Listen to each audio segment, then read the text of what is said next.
안녕하세요. 결혼한 지 올해로 4년 차인 30대 여성입니다. 어머님의 말도 안 되는 억지 때문에 결국 남편과도 이혼했네요. 남편과는 지인의 소개로 만났어요. 당시 저도 남편도 서울에서 직장 생활을 하는 평범한 회사원이었지요. 둘 다 맛집 다니는 걸 좋아해서 주말에 만나 밥도 먹고 차도 마시며 같이 시간을 보냈습니다. 그러다 서서히 정이 들어서 소개받은 지 4달 만에 정식으로 연애를 시작했네요. 사귀는 동안 소위 쿵짝이 잘 맞는다고 하잖아요. 저희가 그랬어요. 그 흔한 말다툼 한 번 없이 서로에게 안식처가 되어주며 인연을 만났지요. 그러다 남편이 먼저 결혼 이야기를 꺼냈고 제가 별 고민 없이 좋다고 하면서 결혼을 약속한 사이가 되었습니다. 하지만 결혼 준비를 시작하고 얼마 지나지 않아 남편이 자기 고향에 있는 회사로부터 이직 제안을 받았어요. 사실 남편이 회사 생활을 서울에서 하고 있긴 했어도 워낙 박봉을 받았던지라 서울살이가 녹록치 않다고 몇 번이고 저에게 하소연을 했었거든요. 그렇기에 고향으로부터 온 이직 제안을 놓치고 싶지 않은 눈치대요. 그리고는 혹시 제가 같이 가줄 수 있는지 묻더라고요. 솔직히 저는 평생을 서울에서만 살았기에 다른 지역에는 연고가 거의 없어요. 그렇다 보니 아무리 같은 대한민국이라고 해도 다른 지역으로 움직인다는 게 썩 내키지는 않았지요. 게다가 남편의 고향에서 제가 뭘 할 수 있을지 모르겠더라고요. 제 직업적 특성상 지방으로 갈수록 일자리가 소멸된다고 봐도 무방했으니까요. 그래서 결국 같이 못 갈 것 같다고 했어요. 그리고는 제 속마음을 솔직히 털어놓았네요. 그런데 남편이 말하기를 일은 안 해도 좋답니다. 저만 괜찮다면 전업주부로 살아도 된다며 자기가 평생 저를 책임지고 먹여 살리겠다고요. 워낙 남에게 신세지는 걸 좋아하지 않는 성격이라 남편의 그런 제안이 고맙기는 했지만 내키지는 않았어요. 사실 사람 마음이란 게 언제 어떻게 변할지 모르잖아요. 하지만 남편은 끝없이 저를 설득했고 결국 저는 남편의 고향으로 따라가기로 했습니다. 어찌나 매달리던지 한번 믿어보자 싶었던 거지요. 게다가 정말 운 좋게도 대학 선배의 도움으로 그 지역 안에서 일자리도 구하게 되었네요. 연봉도 서울 직장에 비교해도 크게 차이 나지 않았고요. 하지만 그렇게 남편의 고향으로 내려간 지 1년도 되지 않았을 무렵이었습니다. 남편이 이직한 회사 대표가 불미스러운 사건에 연루되면서 회사 급여가 밀리기 시작했다고요. 처음엔 남편이 급여를 제때 받지 못하고 있다는 사실도 저는 몰랐어요. 저희는 남편이 경제권을 가지고 있었으니까요. 제가 그 사실을 알게 된 건 다른 사람도 아닌 어머님을 통해서였습니다. 남편은 약속이 있다며 주말 아침부터 외출을 한 상황이었는데 어머님한테 전화가 왔어요. 어머님이 지금 이게 다 무슨 상황이냐며 저더러 빨리 시댁으로 오라고 하시대요. 전화기 너머로 들려오는 어머님 목소리가 찬바람이 쌩쌩 부는 것처럼 어찌나 냉랭하던지 모르긴 몰라도 큰일이 터졌구나 싶어서 바로 시댁으로 향했습니다. 참고로 시댁과 저희 집은 걸어서 15분이면 도착할 수 있을 만큼 가까웠어요. 시댁으로 향하는 내내 남편에게 계속 전화를 했지만 어쩐 일인지 통받지 않더라고요. 그리고 그 이유를 알게 되는 데는 오래 걸리지 않았습니다. 어머님이 현관을 열어주셨는데 어머님 등 뒤로 아버님 앞에 무릎 꿇고 앉아있는 남편이 보였으니까요. 친구를 만나러 간다는 사람이 시댁에서 저러고 있으니 황당하기도 하고 한편으론 남편이 도대체 뭘 얼마나 잘못했길래 30도 넘은 아들을 저렇게 꿇어앉혀 두셨나 싶대요. 그런데 어머님이 저더러 너는 왜 그러고 있냐며 너도 빨리 남편 옆에 가서 꿇어앉으라는 겁니다. 그리고 곧이어 어머님께서는 남편이 어쩌다 카드값을 연체하게 된 거냐며 저를 추궁하셨습니다. 하지만 상황이 어떻게 돌아가는지 전혀 몰랐던 저는 어머님께 그게 무슨 말씀이시냐고 오히려 되물었지요. 그러자 어머님께서는 이것 보라고 여자가 돼서는 얼마나 살림에 관심이 없으면 자기 남편 카드값이 연체되는 것도 모르냐입니다. 제가 깜짝 놀라서 남편을 쳐다보곤 정말이냐고 물었어요. 그러자 남편이 말없이 고개만 끄덕거리더라고요. 그래서 어쩌다가 그랬냐니까 급여가 6개월째 미지급되고 있다고요. 제가 진작에 말하지 그랬냐고 남편에게 말하는데 앞에서 보고 계시던 어머님이 저더러 쇼 좀 그만하래요. 그러더니 이게 다 제가 살림을 헤프게 해서 그런 거라나요. 그리고는 분수에 안 맞게 신혼여행을 하와이로 갈 때부터 알아봤답니다. 그 순간엔 솔직히 억울한 마음이 들더라고요. 저희는 따로 스튜디오 촬영을 안 하고 그 돈을 아껴서 하와이로 갔거든요. 그리고 신혼여행비는 제가 대부분 부담했어요. 그때만 하더라도 남편이 집을 해오는 줄 알고 있었으니까요. 말이 나와서 말이지만 집에 대해서도 정말 할 말이 많습니다. 저도 남편도 저희 부모님도 시댁에서 집을 해줄 거란 기대 같은 것도 없었고 크게 바라지도 않았어요. 그런데 상견례 자리에서 어머님이 먼저 당신이 집을 해주시겠다며 어찌나 생색을 내셨는지 모릅니다. 그리고 실제로 집을 해주시긴 했는데 집이라는 게 구축 빌라에 시댁에서 엎어지면 코다울거리일 줄 누가 생각이나 했겠어요? 그리고 그게 다가 아니었습니다. 어쨌든 어머님은 당신이 집을 해주셨으니 저희 쪽에서 예단이라던가 좀 제대로 해왔으면 좋겠다고 대놓고 요구를 하셨거든요. 그래서 혼수고 예단이고 이것저것 남한테 싫은 소리는 안 들을 만큼 했어요. 그런데 그 집에 대한 충격적인 사실을 알게 되었습니다. 어머님이 계속해서 이렇게 카드값이 연체된 게 저 때문이란 식으로 몰고 가니까 남편이 더는 안 되겠다 싶었는지 대뜸 큰 소리를 내더라고요. 왜 멋대로 집을 계약해서 일을 이렇게 크게 만드냐고요. 처음엔 옆에서 들으면서도 무슨 소리를 하는 건지 이해를 못했어요. 그런데 남편 하는 말이 저희가 사는 집이 남편 명의가 아니라는 거예요. 집은 어머님 명의로 되어 있었고 어머님이 계약금이랍시고 내주신 4천만 원을 제외한 모든 게 대출이라고요. 그리고 그 대출은 어이없게도 저희 남편이 갚고 있었답니다. 어머님이 월세 대신 낸다 생각하고 갚으라고 했다나요? 황당해서 어머님 아버님이 계신 것도 잠시 잊은 채 저도 모르게 한숨을 내쉬었습니다.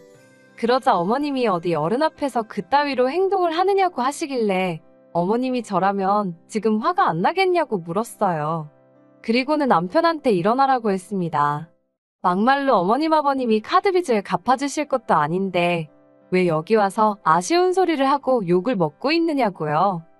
집으로 돌아오자마자 남편한테 지금 상황이 어떻게 돌아가고 있는 거냐고 따져 물었어요. 제대로 다 털어놓으라고요. 그러자 남편이 미안하단 말과 함께 이것저것 하나씩 끄집어내며 이야기를 하대요. 여담이지만 물론 당연히 결혼 전에도 각자의 재정 상태에 대해서 몇 번이고 이야기를 나눴습니다. 하지만 그때는 저에게 잘 보이고 싶은 마음에 여기저기 조금씩 뻥튀기를 했었다네요.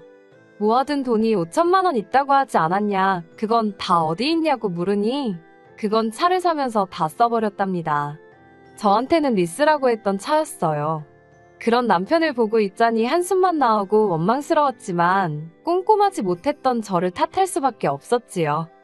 결국 남편과 상의 끝에 일단은 집부터 이사를 하고 자동차는 팔기로 했어요. 애시당초 남편 명의도 아닌 빌라인데 저희 부부가 갚을 필요가 없었으니까요. 그리고 솔직히 매달 월세 내듯 대출을 갚아야 한다면 집이라도 좋아야 할 거 아닌가요?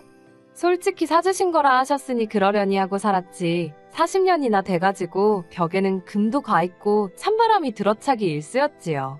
어머님은 이 빌라가 재개발이 될 거라는데 제 눈에는 그런 투자 가치도 보이지 않았고 재개발이 언제 될 줄 알고 이걸 버티면서 저희가 그 빚을 다 갚나요?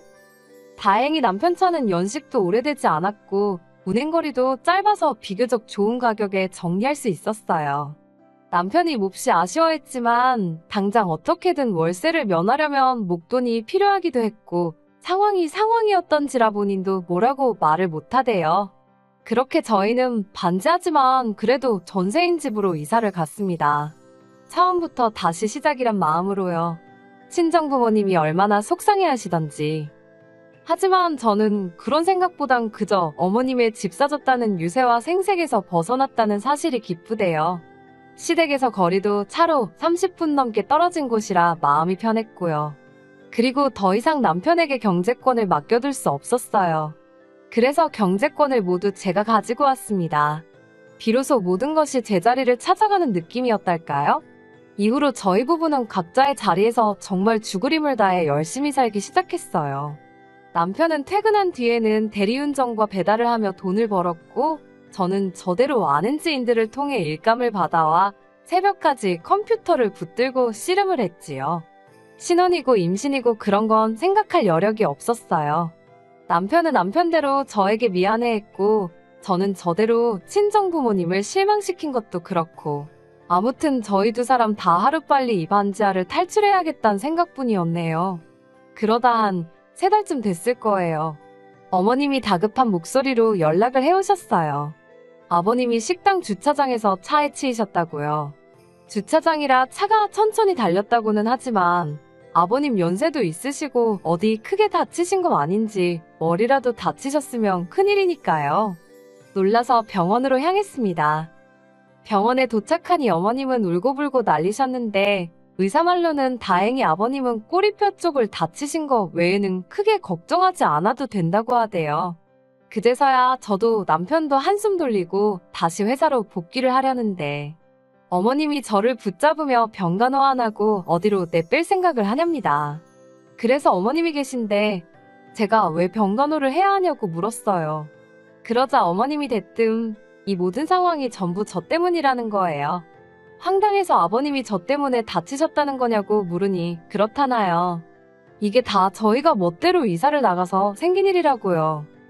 알고 보니 아버님께서는 어머님이 멋대로 사신 그 빌라의 대출을 갚기 위해서 지인 식당의 주차장 관리 일을 시작하셨고 그곳에서 사고를 당하신 거였어요. 어머님은 저희가 빌라에 계속 살면서 대출을 갚았으면 아버님이 나가서 그 고생할 일이 있었겠냐며 저더러 책임을 지라고요. 그리고 그 책임이란 한마디로 빌라에 잡혀있는 대출을 저희더러 갚으라는 것이었지요. 원한다면 명의도 남편 명의로 바꿔주겠다면서요. 제가 됐다고 했어요. 투자 가치도 없는 구닥다리 빌라에다가 제가 왜 생돈을 바르냐고 그렇게는 못한다 했지요. 그리고 저도 그땐 부동산에 이것저것 많이 알아봤던 시기라 그 빌라가 매매하기 어려운 것도 알고 있었어요. 그러니 명의를 바꿔주시는 게 아니라 저희한테 떠넘기시는 거나 다름없는 이야기였던 거지요. 제가 어머님께 일단 이상한 생각하지 마시고 아버님 병간호만 열심히 하시라 했어요. 그렇게 집에 돌아왔는데 어이없고 화가 난 저와 달리 남편은 근심 걱정이 가득한 표정이었습니다. 아무래도 어쨌든 아버님이 일을 하다 다치셨으니 마음이 편치 않았던 거지요. 보기 안쓰러워 괜찮냐 물으니 남편이 저더러 그냥 빌라에 들어가서 살고 우리가 그 빚을 갚으면 안 되냐입니다. 지금처럼 서로 노력하고 살면 그 빚 우리는 금방 갚을 수 있지 않겠냐면서요. 우리가 젊으니까 고생을 해도 젊은 우리가 하는 게 맞지 않냐는데 어이가 없어서 남편을 잠깐 쳐다봤다가 그렇게는 못한다고 딱 잘라 거절했습니다. 어머님이 멋대로 저지른 일을 내가 왜 수습을 해야 하냐고요. 그러자 남편이 한다는 말이 어머님은 다 우리 잘 되라고 그러신 거지 일부러 그러신 게 아니라나요. 이제 시작하는 자식한테 한 달에 대출 150씩 갚게 하신 게 자식 잘 되라고 그러신 거라고? 그게 말이 되냐 따졌습니다. 그러자 남편이 한다는 말이 자기가 처음엔 이런저런 이유로 저한테 미안해서 차를 팔자고 할 때도 순순히 팔았답니다. 하지만 이제 자기가 월급도 제대로 받아오고 있고 열심히 살고 있지 않냐면서 이번에는 자기 뜻대로 다시 빌라로 들어가재요. 그러면서 저더러 너도 부모 있는 자식으로서 시부모님이 불쌍하지도 않냐는 겁니다. 저 나이에 대출 갚겠다고 일하다 사고가 났는데 미안하지도 않냐고요. 어이가 없었지요. 막말로 그 대출 저 때문에 받으신 거 아니잖아요? 돈 1,000원도 저 때문이 아닌데 제가 왜 미안해하고 불쌍해해야 하나요? 안타까운 마음은 있지만 그렇다고 제가 대신 갚을 대출은 아닌 거지요. 남편에게 진심이냐니까 진심이랍니다. 제가 싫다면 자기라도 혼자 그 빌라에 들어가서 살면서 대출 갚고 하겠대요. 그래서 그러라 했습니다. 그렇게 따로 살자고요. 당신은 빌라 들어가서 당신이 번 돈으로 대출 갚고 뭐라던 알아서 하라고. 나는 나대로 살겠다고요. 그러자 남편이 그게 무슨 소리냐 해서 말 그대로라고 각자 갈 길 가자고 했지요. 그리고는 사기 결혼으로 고소 안 하는 걸 다행으로 알라고 소리를 질렀더니 그건 미안하게 됐다네요. 그런데 자기는 도저히 어머니 아버지를 모른 척하고 살 수가 없다나요. 저는 남편이 정신을 차렸다고 믿었고 그래서 마지막으로 남편만 믿고 이 결혼 생활을 이어가려 했어요. 하지만 남편 말하는 꼬라지를 보니 앞으로도 결국엔 어머님 아버님한테 이리저리 끌려다닐 게 뻔하겠더라고요. 그리고 다행이라 해야 할지 남편이 저더러 전세 보증금하고 어쩌고 해서 한 4천만 원 되는 돈은 저 다 가지랍니다. 그 속내가 뭐였는지는 몰라도 남편의 마지막 남은 양심이었다고 생각해요. 처음부터 나쁜 엑스는 아니었으니까요. 그렇게 저는 다시 서울로 올라왔어요. 서울에 올라와 다시 직장도 구했고 지난 1년이 꿈 같기도 하고 무슨 일이 있었던 건가 싶을 만큼 제일 같지 않대요. 한편 남편은 기어이 그 빌라에 들어갔답니다. 그리고 어이없게도 제가 서울에 올라와 직장을 구하던 시기에 남편 회사는 결국 문을 닫았더군요. 남편이 술에 취해 전화를 해와서는 저랑 살 때가 그래도 좋았다며 그때 자기가 눈에 뭐가 씌었었나 보다고 미안하다 하는데 그냥 대출 잘 갚고 잘 살라고 한마디 해주고 말았습니다. 그래도 아버님이 다치고서 남편의 속내를 볼 수 있었으니 다행이에요. 그렇지 않았으면 결국 의미 없는 결혼 생활만 더 길어졌을 테니까요. 저는 제가 한 결정에 요만큼도 후회는 없습니다.